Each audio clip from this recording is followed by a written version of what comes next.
as the video guy, I have filmed the hotel convention center so many times. It's like I can only make you people look so interesting when you're at a hotel convention center. And this might have been cheaper and probably brought more outreach, because who's walking into a hotel convention center over this? People might have just stumbled in. Yeah. Clint's about to go on. We've heard him many a times. Fuck that guy. Just be based. That's it. Thank you, Dan. Yeah, Dave, thank you so much for really having us appreciate out. it. And let's catch Thank a little you. bit of Clint, and Let's we'll get in cut there. into the middle of it, because that's what he deserves. That's great. I'm sorry, my throat is really messed up, and I ate like the worst thing last night, so this could get adventuresome in a second. I'm hanging in there. Water? Yeah, if you have one. Thank you.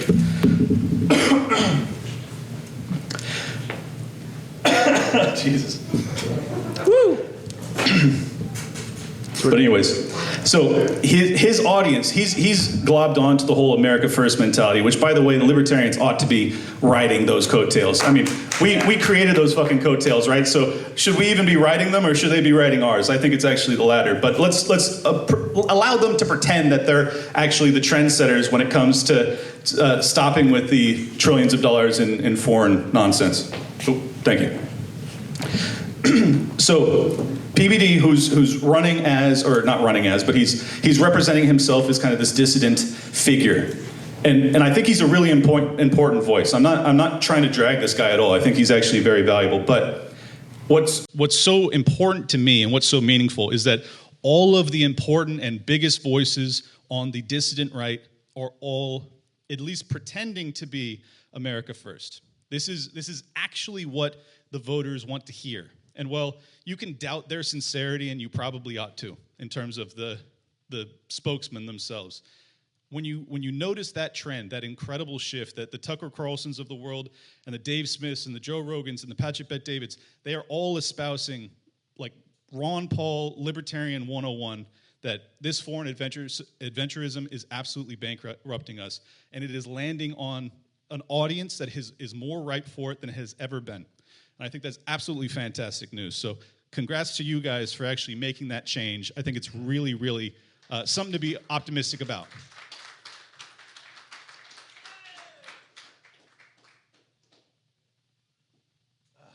Jesus Christ.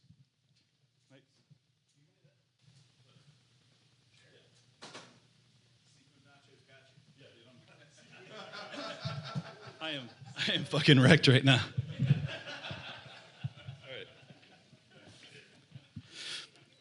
But I think what it's telling me is that the thing that people want more than anything is truth. It's to be sincere, to be honest, to kind of drop the veneer of being a statesman. I mean, Donald Trump is emblematic of that himself. Even though he has his own shtick and his own character, he still comes across as an everyman somehow. And most importantly, he reflects the animosity towards the system that his supporters want to see in the world. And I think that while they are still being led astray by a figure like Donald Trump, it would be a huge mistake to look at all of them and say, you're all fools. How could you fall for this graft? Instead of identifying it for the opportunity that it is. That these are people that have realized that they have been deceived their entire fucking lives, and they are completely exhausted by it. And they are looking for answers. They are looking for truth. Who has that truth? It's not really Donald Trump. It's not. But that means that there's an audience of tens of millions of people that are now on the path to truth. As people always say, once you're a libertarian, 6 months later, you're an anarchist, right? Well, once you're a red-pilled conservative, 6 months or maybe 6 years later, you're probably a libertarian. So I think that we have a very fruitful opportunity in front of us. And despite all of the infighting, which we lament on a regular basis, including myself, within this party, I think that there's a huge opportunity in, not even in the not too distant future, in the now, to reach these people. And the reason I wanted to tell this story, or the reason I wanted to connect to this story with you guys, in the beginning of lockdowns in 2020, I had just broken up with a long-term girlfriend who I lived with. And it was the hardest breakup of my life. Absolutely brutal.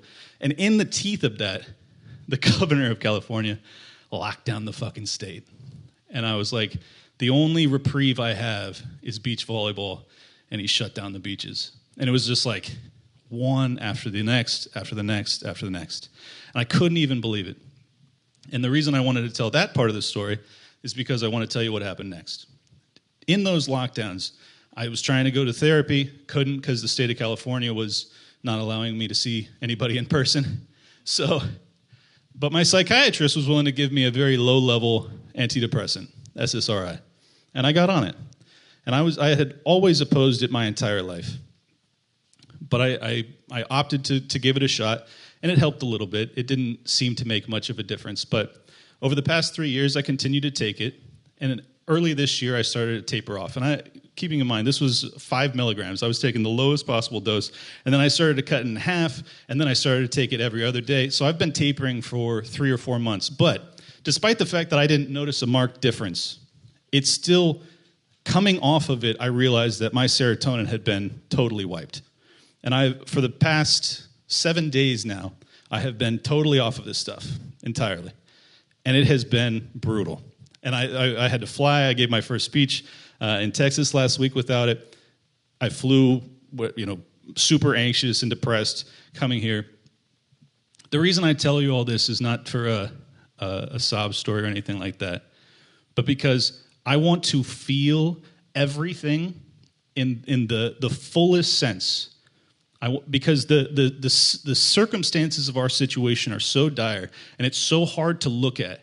And I think that even though professionally I look at it day after day, I still was numbing myself to a certain extent. And I feel that if I am not able to look at this with the entirety of my being and face it with courage and tell the truth through it, that I cannot rise to be the leader that I ought to be. And I cannot carry this message forward in a way that it needs to land with an audience that is looking for truth, that is looking for someone who feels it as deeply as they do. So that's the primary reason that I think that I've chosen to go down that path, and simultaneously I think this is why so many of the dissident voices that are starting to rise into the mainstream level, the Tucker Carlsons of the world, he is a very interesting figure in that he seems to have genuinely believed that government was in fact for the people, that it was actually reformable. And I think that over the past few years, probably over the past decade, but over the past few years, he realized that it was all built on lies, that it was totally nonsense, that in fact the CIA was responsible for eliminating president after president, and that the democratic process was a lie, that congressional representatives are all perverts and deranged and debaucherous, and that you can't actually elect anybody that'll do the right thing. But what he did instead of giving up is that he just decided to start telling the truth about it on the largest nightly news show in the world. And as a consequence of that, he lost his job. But as a consequence of that, he became even larger than he was before. And the reason I bring all of this up is to say, that is the market. That is the market speaking as loudly as it can possibly speak.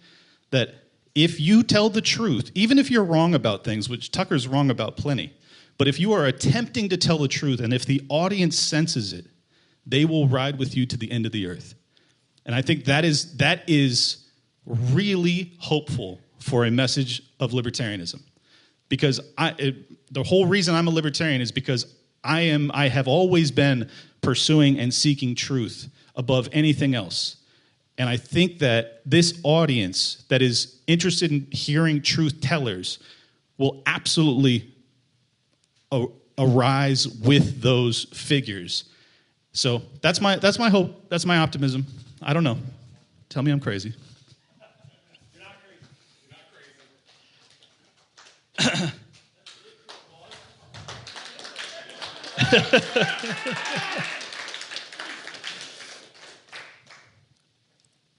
I think that, I had a full 20-minute whatever prepared speech, and I decided not to go with it because it comes back to sincerity. It comes back to telling the truth. It comes back to authenticity, to speaking from the heart, to doing it with passion in a way it's not canned, it's not scripted. It's actually how I feel.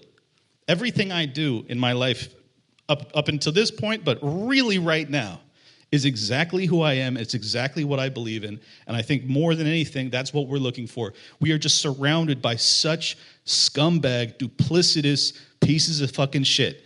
And all we're looking for is a little honesty. And this is a bipartisan issue, if you haven't figured it out yet. They're almost all full of shit. And I'll tell you another thing, since I'm just spitballing and telling you guys the truth about everything right now. Because of the show I do with Luke Radowski, I sit right next to, some of the most, high-powered politicians and shit like that in the world. They're not impressive. Yeah. I think that's the thing. I mean, I'll give Roger Stone a pass. He's a pretty impressive figure. But the rest of them, my God, super unimpressive. Like, the fact that these people think that they ought to be ruling over us, it should be insulting to each and every one of you in here. You are all more intelligent. You are all more capable than any of these motherfuckers, and I'm not exaggerating. Like, these people have no business ruling over you. None. So what I've noticed is that now that I interact with these people on a regular basis, it's not like I hate all of them. I mean, some of them are decent human beings, but they're totally ill-equipped for the task at hand, and I include Donald Trump in that. They are not prepared to sacrifice what's necessary to reform this system and salvage it for our children. The whole reason I got involved with this when I did is because I was interested in having a family in the not-too-distant future. I'm still fucking that part up, but I'm working on it. But I wanted to take all of the risks now because I want to have a country, or I want to have at least a state or at least a town or something where I can raise my kids and expect them to have the same opportunities that I had and the same freedoms, the same, lack of crime, all of these things that as a child I thought were kind of a given, and my God, are they not? And now we're on the precipice of World War III. And the best voice we have in terms of like potential electability is Donald Trump, who was responsible for bragging about sending live munitions to the Ukrainians when Barack Obama would only send them blankets. That's not good enough. Very sad. Thank you for the levity. It's true though. It's not good enough, man. We need people that are going to actually get up there and tell the truth. That like.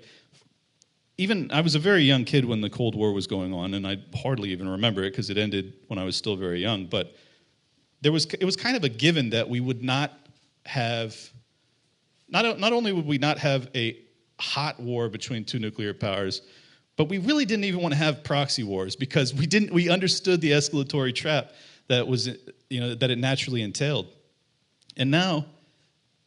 We have multiple proxy wars with multiple nuclear powers simultaneously, and there's many people in the political establishment that would like to see our boots on the ground in these nations. I mean, it is fucking suicidal on a scale that I still wake up daily and I'm like, I need more antidepressants. This is crazy. What are we doing? I honestly don't understand it. I hope Owen Benjamin's right and that nuclear weapons aren't real. But I don't think he is, and that's the shitty part.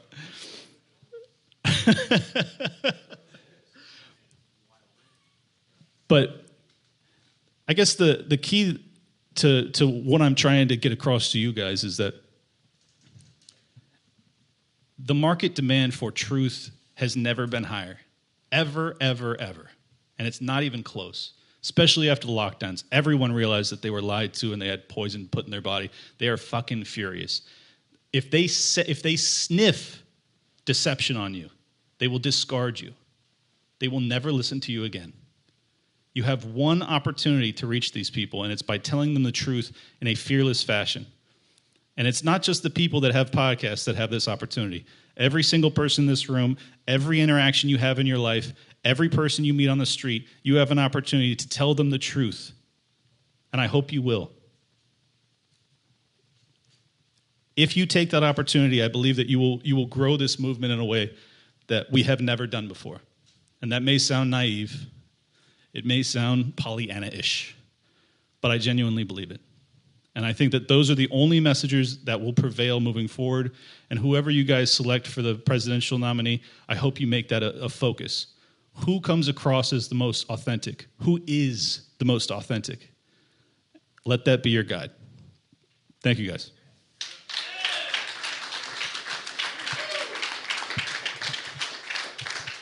I have no idea how long that was, so if there's any questions, I'd be happy to answer.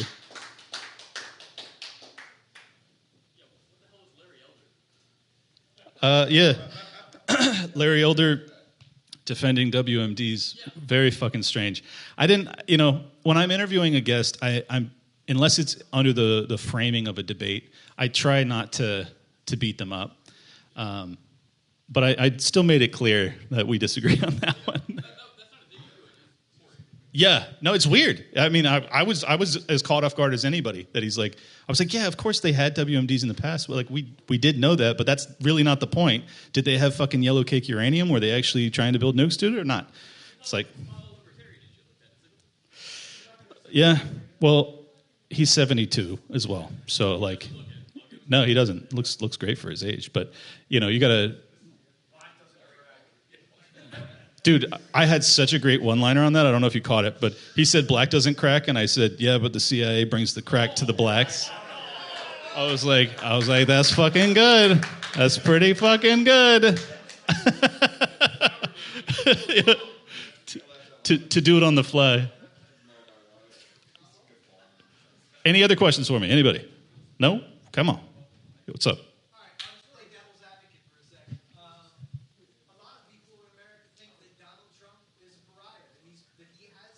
Actually at war with the deep state. He is actually fighting for Americans, and he represents the values of America, and he's going to make it great again.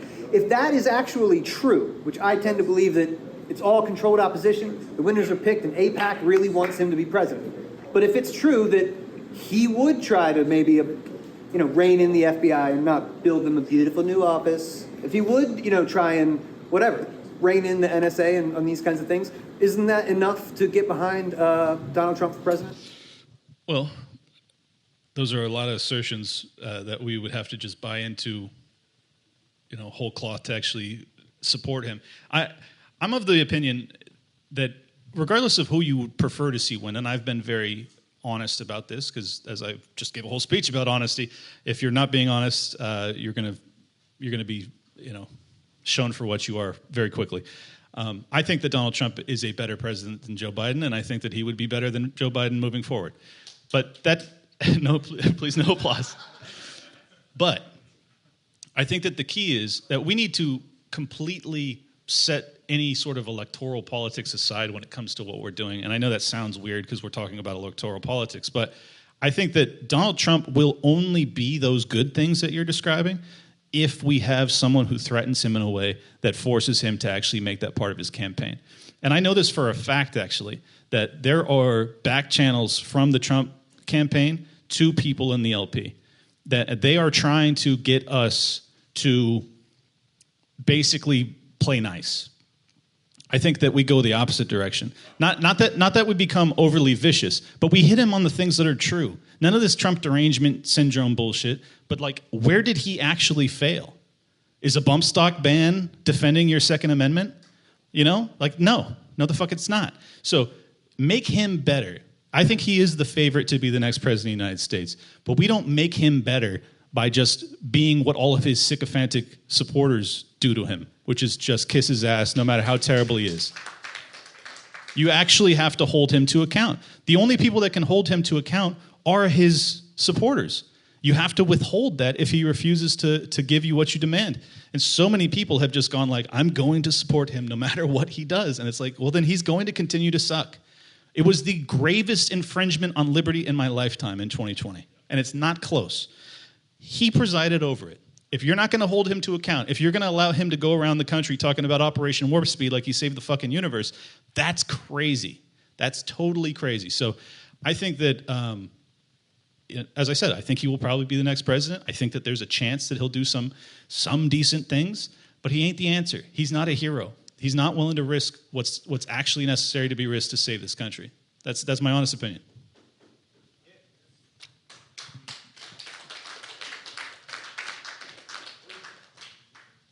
Sorry I've been so profane.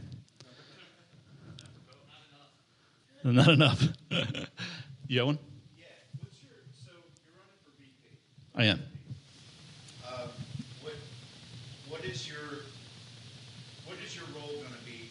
Do you think if say you get the position and you have to support somebody that you wouldn't agree with on many issues, that say the LP elect somebody for their nominee as president that you would normally not agree with on a lot of issues. Oh God, Hornberg. Whoever it may be. What would your role be in that campaign, and how would you not end up like Spike Joe, where he was hamstrung in messaging and things like that? Right. Dan and Dave were asking me this outside, and it's like, I'm of the opinion that because of the way our delegates select both the president and vice president candidate, I don't owe any fealty to whoever's top of the ticket. Now, that doesn't mean I'm going to be over the top vicious. I'm not going to try and damage them, but I will absolutely, distinguish where we disagree on issues. So whoever that may be, I will do it with respect, but I just gave you a whole speech about honesty. I'm going to tell the truth no matter what. And if sometimes I'm wrong about things, undoubtedly, but I research the shit out of my positions before I espouse them, so anybody that wants to challenge me on them better be prepared too. And that will include the presidential nominee if I end up in that spot. Just same concept with Donald Trump. I don't think you make our candidates better by kissing their ass. You got to be honest with them. Now, the other lesson that most libertarians need to learn, including myself at times, is that we have to have a little bit of fucking grace for each other. Don't try and tear the person to shreds because they're wrong about something, but try and actually make them better. So that would be the role that I would try and fill.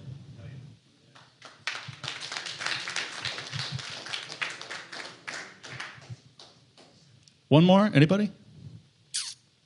We're good. Thank you, guys. Oh, wait, we got one more. Anything you want to say about Bitcoin? Sure. The halving, I don't know if you pronounce it right, but the halving, I'm surprised that it's been so bearish, to be honest. I thought it would probably go parabolic, but I think that the risks of World War III and kind of the more macroeconomic factors really are playing a major role here. If you look at the hard asset market broadly, it's all fucking bonkers. Like, everybody's freaking out about shutting down the Straits of Hormuz and oil going nuts and gold going parabolic. And it's like, I am long term, I'm very, very bullish on Bitcoin. I still think that it is yet to prove itself in terms of replacing fiat in terms of consumer consumption and goods like that. But I'm still very impressed with 15 years. To try and replace the reserve currency of the world with a brand new technology in 15 years, we've never seen anything like it. It's the most expeditious takeover so far we've ever seen. And it makes sense because of the technological innovation. It should be much more rapid. So as of now, I think Bitcoin is performing in a way that it could actually replace the US dollar at some point. But I would still hedge your bets. As a former financial and money manager and advisor, I never told anybody to go all in on anything. So I'm not going to apply that to Bitcoin either. And I know that pisses some maxis off, but I'm just being honest. But I own some, and I'm very happy with how it's performed, to be honest. Thank you, guys.